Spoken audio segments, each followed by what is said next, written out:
Assalamualaikum warahmatullahi wabarakatuh. Kembali lagi pada channel YouTube saya. Pada kesempatan kali ini saya akan menjelaskan mengenai prinsip inklusi, mengenai teorema dan contoh soalnya.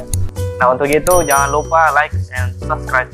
Oke, prinsip inklusi dan eksklusi, teorema 4.3 dengan contoh soal oleh saya sendiri, Aidil Akbar, dengan NIM 20700119011. Oke, teoremanya itu adalah teorema 4.3 itu misalkan S adalah himpunan N objek dari A1, A2 sampai dengan AR adalah sifat yang mungkin dimiliki oleh suatu objek himpunan S, maka banyak objek S yang memiliki tepat M lebih kecil atau sama dengan R sifat adalah sebagai berikut. EM sama dengan sigma minus 1P dikali kombinasi P dari M tambah P, SM tambah P, di mana P sama dengan 0 sampai dengan R dikurang M.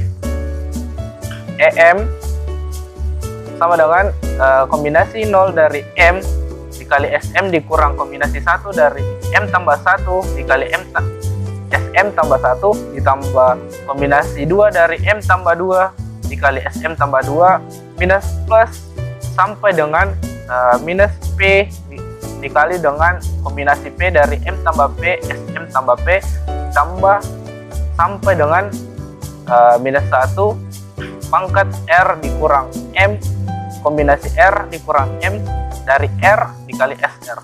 Nah, kita akan membuktikan teorema ini. Tapi kita misalkan dulu bahwa ada objek X, elemen dari S. Untuk membuktikan teorema 4.3 ini cukup kita menunjukkan 3. Yang pertama itu setiap objek X yang memiliki lebih dari M sifat, misalkan M tambah P sifat. Yang kedua, setiap objek X yang memiliki tepat M sifat, dan yang terakhir itu adalah setiap objek X yang memiliki kurang dari M sifat. Nah, untuk kasus pertama kita akan membuktikannya. Jika objek X memiliki lebih dari M sifat, katakan ada M tambah P sifat, ya. Karena X memiliki M tambah P sifat, maka dapat kita hitung yang di ruas kiri X jelas tidak dihitung dalam menghitung EM. Kenapa ya? Karena di ruas kiri tidak perlu kita hitung.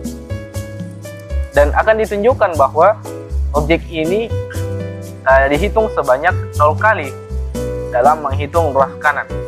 Karena di ruas kanan kita ada kan di sini objek X memiliki lebih dari M sifat, artinya yang kita hitung ya di ruas kanan. Dengan kita akan membuktikan bahwa dia akan menjadi 0 kali dalam menghitung ruas kanan. Oke, perhatikan bahwa objek X dihitung sebanyak, yang pertama, kombinasi M dari M tambah P kali dalam menghitung SM. Artinya di sini 1 ya.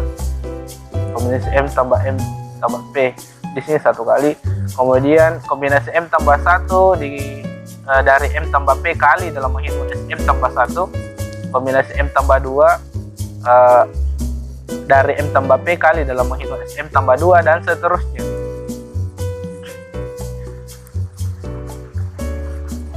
Nah, secara umum objek X dihitung sebanyak M kombinasi M tambah J dari M tambah P dalam menghitung SM tambah J.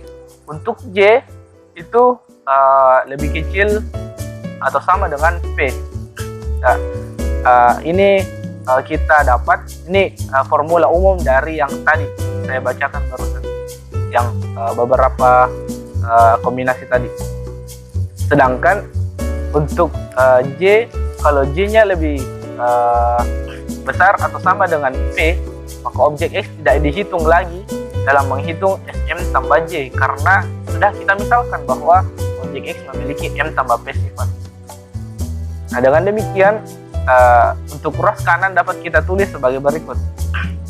Nah, kita tulis di sini ruas kanan, karena yang tadi kan yang di ruas kiri kita tidak hitung, karena EM-nya itu harus ada lebih dari M tambah J sifat. Nah, yang di sini yang kita hitung itu yang M tambah J sifat. Nah, yang di ruas kanan itu sama dengan kombinasi 0 dari M dikali SM dikurang kombinasi 1 dari M tambah 1 SM tambah 1 sampai dengan ini minus 1 pangkat P kombinasi P dari M tambah P SM tambah P sampai dengan minus 1 R dikali kombinasi R dikurang M dari R dikali SR. Nah, kenapa bentuknya seperti ini? Nah, di sini apabila dia jumlah nilai dari P itu ganjil, maka dia akan membentuk minus. Maksud saya positif. Kalau dia ganjil, dia akan bermuatan negatif. Kalau dia genap, maka dia akan bermuatan positif. Kalau P-nya genap ya, sehingga dia terbentuk seperti ini. Dan ini merupakan formula dari teorema yang tadi, yang akan kita buktikan bahwa dia harus dikali 0. Nah, selanjutnya kombinasi 0 dari M dikali dengan kombinasi M dari M tambah P. Nah, kenapa bisa seperti ini? Nah, ini kita jabarkan berdasarkan teorema sebelumnya, bahwa SM itu bisa kita ubah menjadi kombinasi M dari M tambah P. Ini sama juga dengan ini, kita ubah jadi kombinasi M tambah 1 dari M tambah P sampai seterusnya. Kemudian, nah ini bentuk dari teorema 4.2. Nah, perhatikan. Nah, di sini kita lihat bahwa dari bentuk 4.3.2 ini kita dapat membuat sebuah formula yang mana untuk yang barisan ini, suku yang ini, ini dengan ini dan seterusnya, itu kita bisa bentuk seperti ini. Jadi kombinasi J dari M tambah J. Jadi kalau J-nya 0 ya seperti ini bentuknya. Kalau J-nya 1 berarti J dia bentuknya seperti ini. Sama dengan yang ini, kita ambil dari yang bentuk suku ini sampai seterusnya. Jadi apabila J-nya 0, nah di sini pasti 0, tapi kita tidak menulisnya. Apabila J-nya 1, ya kita tulis ini 1 sampai seterusnya, sehingga dia membentuk seperti ini. Kita misalkan J-nya itu adalah 0 sampai seterusnya. Nah, di sini kita gunakan rumus kombinasi sehingga dia membentuk seperti ini. M tambah J faktorial per J faktorial M faktorial. Nah, kan di sini sebenarnya J faktorial dikali dengan M tambah J dikurang dengan M faktorial. Nah, J-nya habis, sehingga tinggal M yang ada di sini. Sama konsepnya dengan yang ini, sehingga dia terbentuk seperti ini, sama saja. Kita lanjut. Nah, di sini M tambah J kan berdasarkan sifat kita bisa saling menghabiskan. Di sini M tambah J faktorial dan M tambah J faktorial ini bisa kita coret saja sehingga dia menjadi 1 dan tinggal P dikurang J faktorial. Nah, kemudian kita gunakan sifat asosiatif perkalian, yang mana kita rubah posisinya dari yang di sini, kita pindahkan ke sini, yang M faktornya kita pindahkan ke kanan. Ini ada sifatnya ya. Nah, sehingga di sini kita bisa kalikan dengan P faktorial dengan per P faktorial, karena ini nilainya sama dengan 1, jadi tidak mempengaruhi formula ini. Nah, sehingga kita bisa dapat uh, kombinasinya seperti ini. Kombinasi kombinasi J dari P dikali dengan kombinasi M dari M tambah P. Nah, oke. Kita akan buktikan apakah betul hasilnya seperti ini. Nah, kombinasi J dari P dikali kombinasi M dari M tambah P sama dengan kombinasi J faktorial P faktorial per J faktorial dikali P dikurang J faktorial dikali dengan M tambah P faktorial per M faktorial M tambah P dikurang M faktorial. Ini rumus kombinasi ya.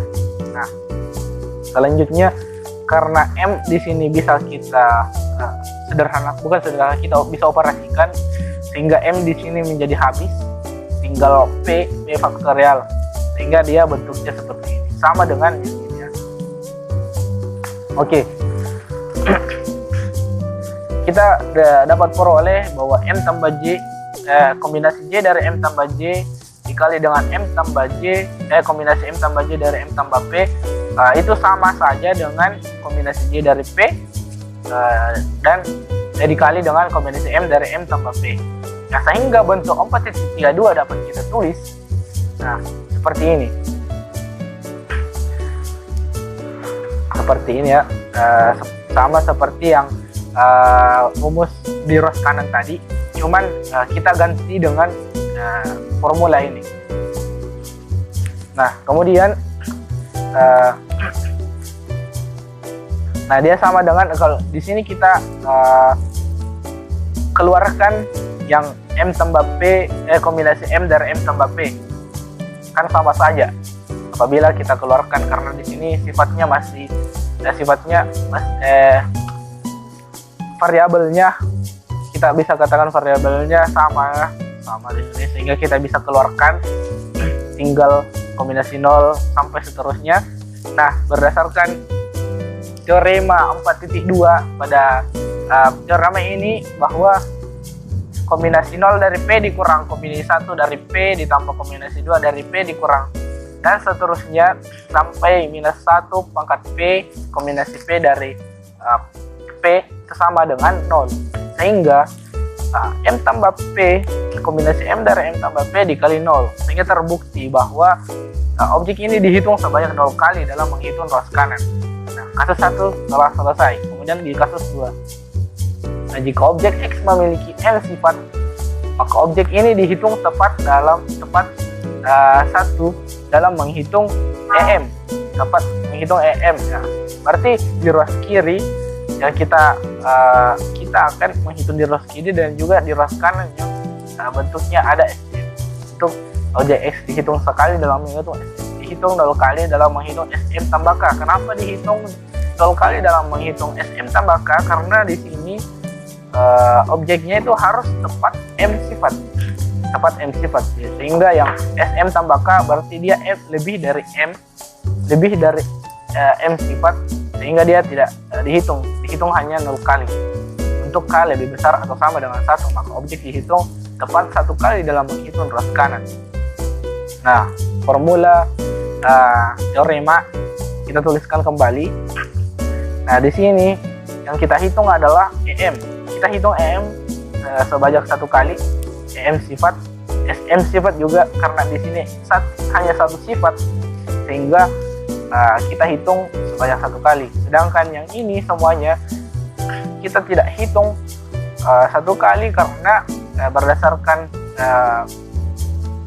kasus ini bahwa dia harus memiliki tepat M sifat.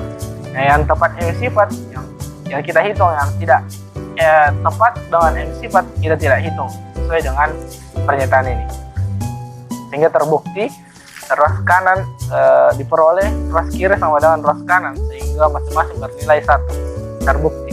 Kemudian di kasus ketiga, jika objek ini memiliki kurang dari M sifat, maka jelas objek tersebut tidak dihitung dalam menghitung EM dan tidak dihitung dalam menghitung setiap suku ruas kanan. Nah, kita tuliskan kembali formulanya. Nah, di sini 0 dengan 0. Kenapa di sini 0?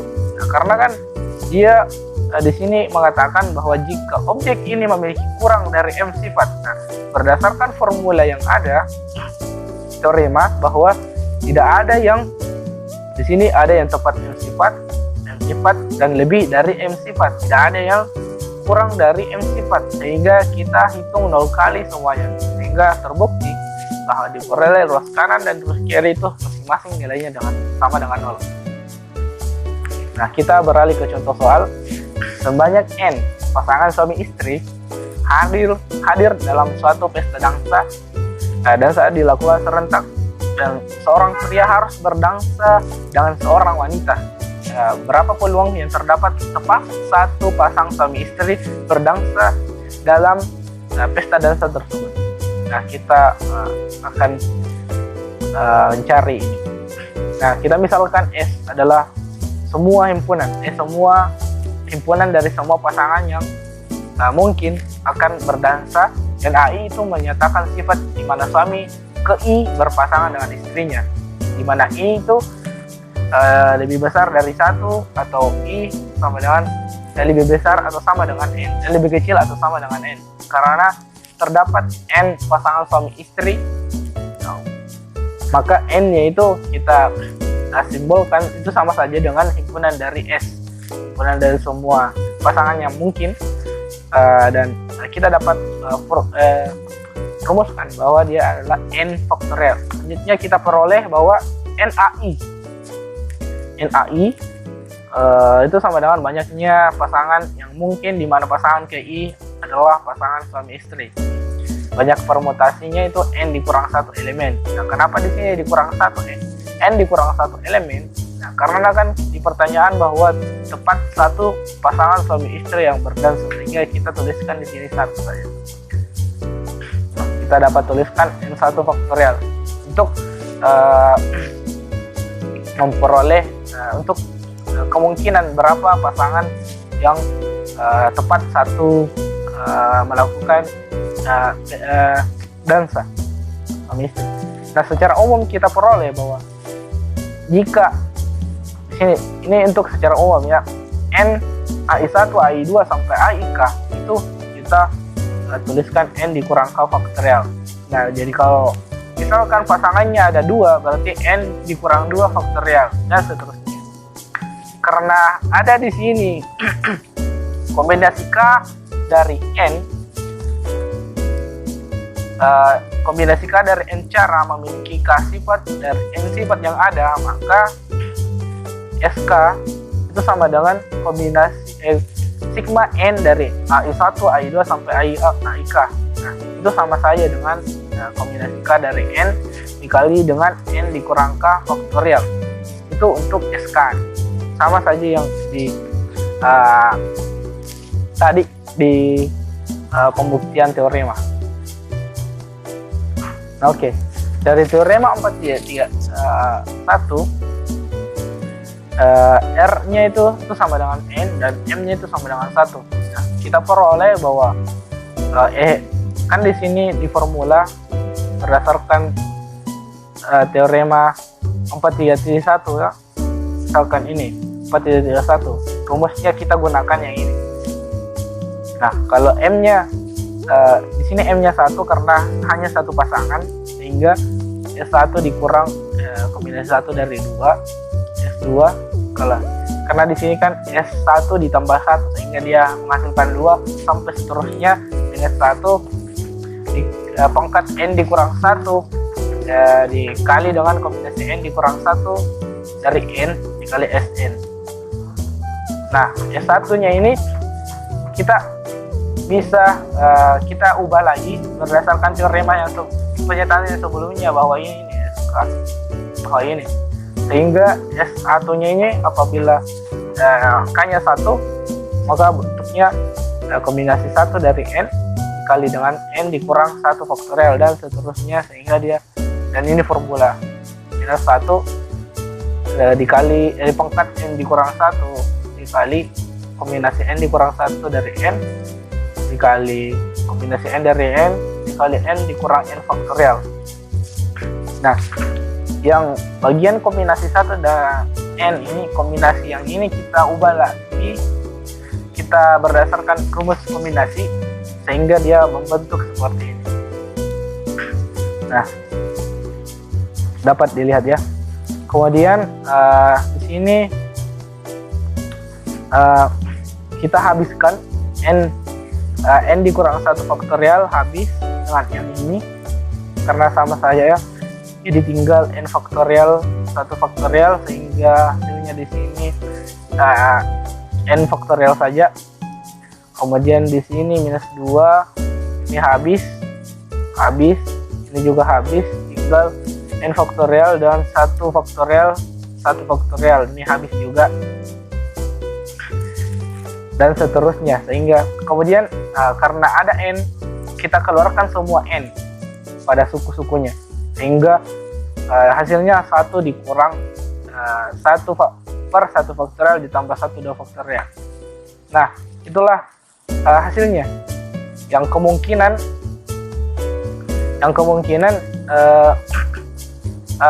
tepat apabila dia tepat satu pasangan suami istri. Ini yang kita dapatkan. Jadi cukup sampai di sini untuk jawaban dari pertanyaan tadi. Nah, itulah tadi penjelasan mengenai